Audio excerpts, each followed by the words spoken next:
దేవునికి మనం ఏమి ఇచ్చినా ఆయన రుణం తీర్చుకోలేము కదండి. కేవలం స్తుతి మాత్రమే దేవునికి ఇష్టమైంది. పోయిన సంవత్సరం ఈరోజు ఊహకు మించిన గొప్ప కార్యం అనుకోలేదండి.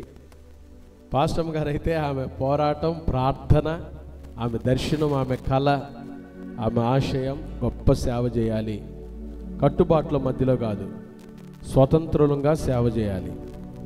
ఎవరో జీతం ఇస్తే జీతం మీద బతికే వాళ్ళం కాదు. మనం ప్రభు కోసం జీవితాలే పనంగా పెట్టి వచ్చాం.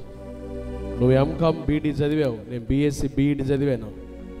ఆ సర్టిఫికేట్లు పక్కన పడేసి ప్రభు కోసం వచ్చిన వాళ్ళం. ప్రభు మనల్ని పోషించడా, ప్రభు మనల్ని బ్రతికించడా, ప్రభు మనకి జీవాన్ని ఇవ్వడా, ప్రభు మనకి పరిచర్యనివ్వడా? రా నువ్వు బయటికి రా అని 17 సంవత్సరాల ఆ పరిచర్యను కూడా పక్కన పెట్టి రా వెళ్దాం, అనేకులకు ఆశీర్వాదకరంగా వాడబడదాంపా. ప్రభు కోసం బ్రతికితే గంజి నీళ్ళైన తాగి యేసయ్య కొరకు చనిపోవాల్సి వచ్చినా ప్రభు కొరకు చనిపోవడానికైనా సిద్ధపడదాం రా అని ఒక దర్శనంతో, ఒక భారంతో ఆమె ఈ పరిచర్య కోసం ప్రార్థన చేసి ముందుకు తీసుకొచ్చింది. ప్రభు వాగ్దానం ఇచ్చి పంపించాడు, నువ్వు యెరూషలేములో ఇప్పటి వరకు నా కొరకు సాక్షిగా ఉన్నావు, రోమాలో కూడా నా కొరకు సాక్ష్యం ఇవ్వాలి. నీ కొరకు రోమా ఎదురు చూస్తుంది. అపొస్తలుల కార్యాలు 23:11 ఈరోజు ఆ మాట పట్టుకొని ఈరోజు మనం బయటకు వచ్చాం. ఇదే రోజు ఆ చిన్న చర్చిలో మనందరం కలిసి సహవాస విందును కూడా చేసుకున్నాం.